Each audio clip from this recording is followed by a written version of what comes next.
Before we start with this review, I just want to point out that I've noticed something with the latest 3 Disney on Ice shows, with the exception of Frozen and Encanto.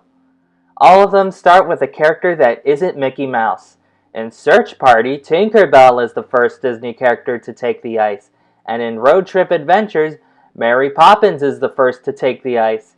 And in this show, Jiminy Cricket and Blue Fairy are the first to take the ice.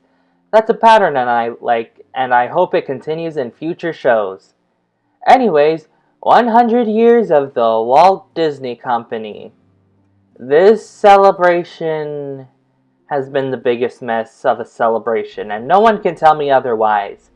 While Walt Disney's 100th birthday celebrated a lot of the big things Disney made, with new things such as the House of Mouse, the iconic Sorcerer's Hat at MGM Studios, and more, the anniversary of the company is a big circle jerk to show off the properties that they own, like Marvel and Star Wars and Fox. We got 2 live-action remakes this year, both of them disappointing, and Bob Iger screwed over the writers and actors, not giving them the fair pay they deserve. Yeah, this man needs to be fired. And then there was Wish. Oh boy, what a disappointment. Yes, I saw it, and I agree with critics on this one. Very disappointing. I can't believe Adam Sandler did a better animated movie than Disney in 2023. Could you not do that on my pillow? Nonetheless, we got some good stuff from this year. The new Electric Mayhem series was a really charming outing for Disney and the Muppet Studios, and gave me hope for any future Muppet project going forward. Also, Elemental did surprise audiences, financially speaking and critically speaking. I will say this, I really liked Elemental, and it is one of Pixar's best movies to date. I mean, it's not perfect, but it's certainly better than Cars 2 or Lightyear. And Steamboat Silly capped off the iconic Paul Rudish Mickey Mouse shorts. And now Mickey's stuck in preschool hell for another 25 years. What? And Once Upon a Studio, which was a really great tribute to the Walt Disney Animation Studios, especially Prince Charming and Cinderella's moment, and kind of made me tear up a bit, especially during Jiminy's solo in When You Wish Upon a Star. But I think the best thing to come out of this celebration was the latest Disney on Ice show, Magic in the Stars. When this show was first announced, I lost my crap in a good way, and I was impressed over the improvement over the Frozen and Encanto fiasco last year, where Encanto was better and the presence of Olaf ruined the entire production. No, I'm serious, he was the worst part of the show. Magic in the Stars is possibly the best production in the last 5 years, building upon the foundation of what Mickey's Search Party and Road Trip Adventures previously established, but this time took it up another notch. This is the pinnacle of Disney on Ice. Finally, each segment gets the time it deserves and introduces audiences to Raya and the Last Dragon, a movie I hoped would come to Disney on Ice, but we'll get to Raya later. Let's talk about the show's most defining quality. The most Disney characters in one show. Yes, from Jiminy Cricket to Mirabel to Lightning McQueen. I'll give you a roundup on who showed up in this production, because it's a lot. They've got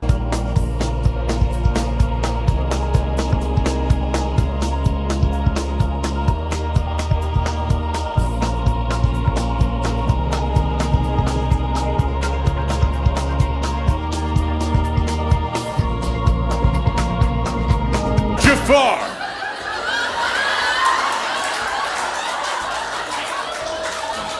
that was a lot, and in one single production. That is impressive for one Disney on Ice show, especially when we consider that they're not kidding when they say the most.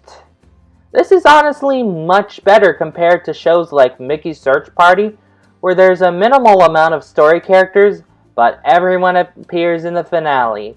The fact that Daisy is part of the hosting characters is really cool to see in Disney on Ice, and I hope this happens more. Let's not forget the addition of Wish earlier this November really intrigued me, since this is the first Disney on Ice show I've heard of that ever did something like this. Add a segment during its touring run. But like the modern Disney on Ice shows, it does tend to have its flaws. And boy oh boy, do it shine brightly. I think the biggest flaw that this show has, outside of each of the shows being the same, is the fact that, well, some characters appear on screen. Like, don't get me wrong, I see why they do it with certain characters like the Tractors, Frank, or the Cave of Wonders. But how cool would it be to see performers pull off a character like Sisu? Heck, 100 Years of Magic had a unique Mushu design, and by gosh, it was pretty cool. So naturally, it would have been cool to see how they would have pulled off Sisu. Also, why the hell was Zurg on a screen? Disney on Ice did segments with Zurg before. Hell, they can even pull out the costume from Toy Story 3 with some minor improvements. If they're okay with traumatizing kids with an Olaf costume that looks like it came from the depths of hell, they have no problem traumatizing them with an actual in-person Zurg. Anyways, time for my usual segment ranking. You know the drill. I talk about each of the segments and how I liked them. Number 14 is Beauty and the Beast. Considering that this show had replaced 100 Years of Magic, this show had some pretty big shoes to fill for some of the segments. I mean, to be perfectly honest, Beauty and the Beast was the one that was the most disappointing. Now, don't get me wrong, it's fine. It has Belle and her boyfriend Prince Adam, and they just skate to the live-action remake overture. It's fine. Nothing really to write home about. Just basic. Number 13 is Snow White. Yep. This is by far the weakest. But to be perfectly fair, this is at least a start when it comes to giving Snow White a bit more to do, which I feel like, at the same time, is the weakest in execution. Compared to the princess skating with their true loves, Snow White skates by herself as someday her prince will come. No dwarves, no prince, though he appears in the finale, but he doesn't skate. But hey, it's the thought that counts. Number 12 is Frozen 2. Wow, who would have seen that coming? I sure didn't. Anyways, compared to everyone else, I was not looking forward to this segment. The sequel, which I saw, is proof that Disney Animation can't make a good sequel. But Disney Toon can, because they made the Goofy movie, which was pretty awesome in my opinion. Anyways, where was I? Alright, talking about Frozen 2. Anyways, thankfully the segment was not an hour and a half, but also really not worth my time, especially since they try to push Olaf as more of a star than usual. Also, they perform the song that they get sued over, Some Things Never Change. Remember that. Number 11 is Raya and the Last Dragon, the sequel I was looking forward to, and is, oh yeah, overshadowed by Frozen 2 by general audiences. The Raya segment was really short and actually really jam-packed, with epic moments throughout. I actually like that this segment was mainly due to the aerial routine, which is, dare I say, much better than the Aladdin one from Road Trip Adventures. Outside of the fact that Sisu is plopped on a video screen, I am going to say this is a great introduction to Raya in Disney on Ice. At number 10 is Moana. Thankfully, it's a much needed change of pace, focusing on the confrontation of Te Kā and Moana discovering who she truly is. Unfortunately, there was no funny You're Welcome song, but hey, it's a unique change of pace, especially since the opening where we get a fire dance leading into How Far I'll Go. Number 9 is Wish. First of all, it should have been in the show from the start, but I will admit, introducing the segment right before the movie releases is a very interesting and a real power move on Disney on Ice's part. I thought the song was really beautiful, and Star was actually not creepy. I mean, yeah, Disney on Ice had a fair share of creating creepy costumes, but Star is actually just a translation of himself. Wow, who would have seen that coming? Yeah, the segment was really beautiful, and I'm sorry that I didn't like the movie as much. Number 8 is Tangled. Out of the shorter princess segments, this is by far my favorite. The pair skating is spot on, and God, the lighting in the background to add to the atmosphere. This was probably the best number in the show, to be honest. Number 7 is Toy Story. Thank God this segment revolves around Buzz Lightyear, which is a good change of pace compared to Woody's stupid cowboy dance.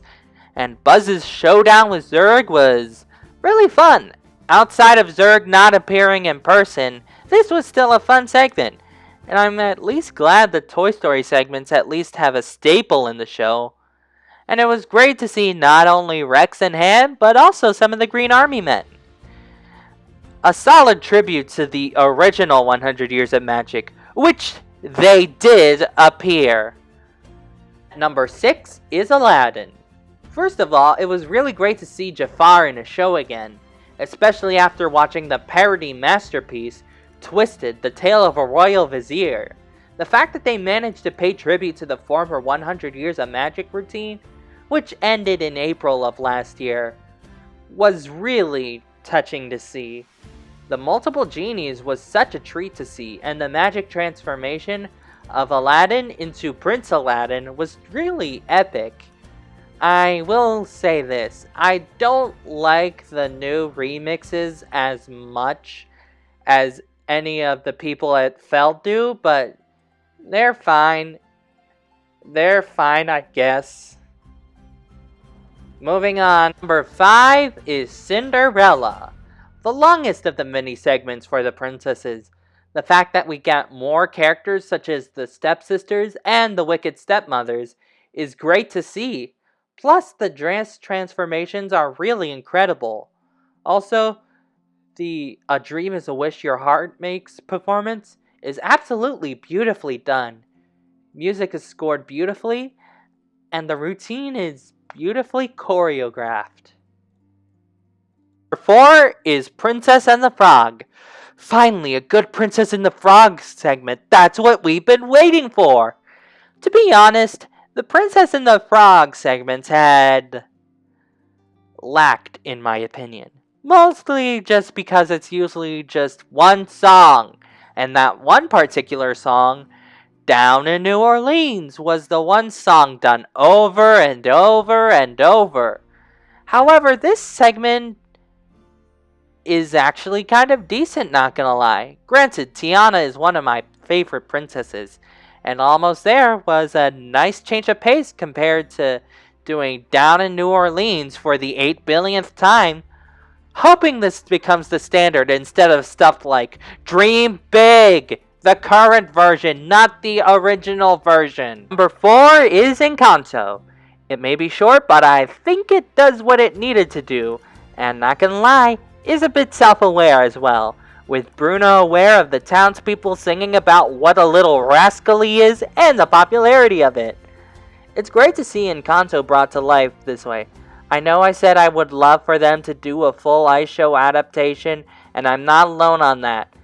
The half I liked in Frozen and Encanto was the Encanto half, and I really would love if Feld did a full Encanto show rather than a full Frozen 2 show. Number 2, it's the opening. Yes, I included the opening, mainly because it was short and sweet and the Pinocchio routine. Yes, number 2 is Pinocchio. And dare I say, I'm glad they actually included Jiminy and the Blue Fairy, compared to removing Pinocchio altogether. I got chills hearing Jiminy Cricket open up the show with When You Wish Upon a Star, and even when they changed the singer halfway through. The other song is cool, on par with the 1995 Disney on Ice opening with Sorcerer Mickey and the Elements. And number 1 is Cars, baby! Heck yeah! 10 out of 10! Beach Fiction! So I'm doing a Disney on Ice ranking later this year, and I will say this. World of Enchantment's only redeeming quality is the Cars segment. Well, yes, I can safely say that Cars appeared in a show I actually liked. They could have just phoned it in and just had them drive in circles till life is a highway. But no, they actually managed to pull off a short segment inspired by the first movie, Tractor Tipping, which is based on a real-life sport called cow tipping. Look it up. The cars look really great on ice and surprisingly drive really well. I'm not gonna lie, the World of Enchantment had the better Cars segment. The rest of the show may have been crap, but the Cars segment was really fun and had some more characters compared to Lightning McQueen and Mater. But you know what? Sometimes less is more. You can get some really charming moments with less characters. And while I'll always prefer the fun Worlds of Enchantment segment, I appreciate Feld for bringing the most iconic race car of all time. Is this the best show? Not by a long shot. The video screen issue, as mentioned, really holds it back, but thankfully fixes the criticisms from the 2014 to 2017 productions. But is this better than the past decade of Disney on Ice shows? You bet it is. If this is the Disney on Ice direction they're heading in, then count me in. It's definitely the biggest improvement over the past decade. Not as much of an emphasis on Frozen, element of surprise, and no human host, yeah! If this show comes to your area, give it your time, and I hope this is the direction Disney on Ice heads in, rather than, well, the current version of Dream Big, let's be honest.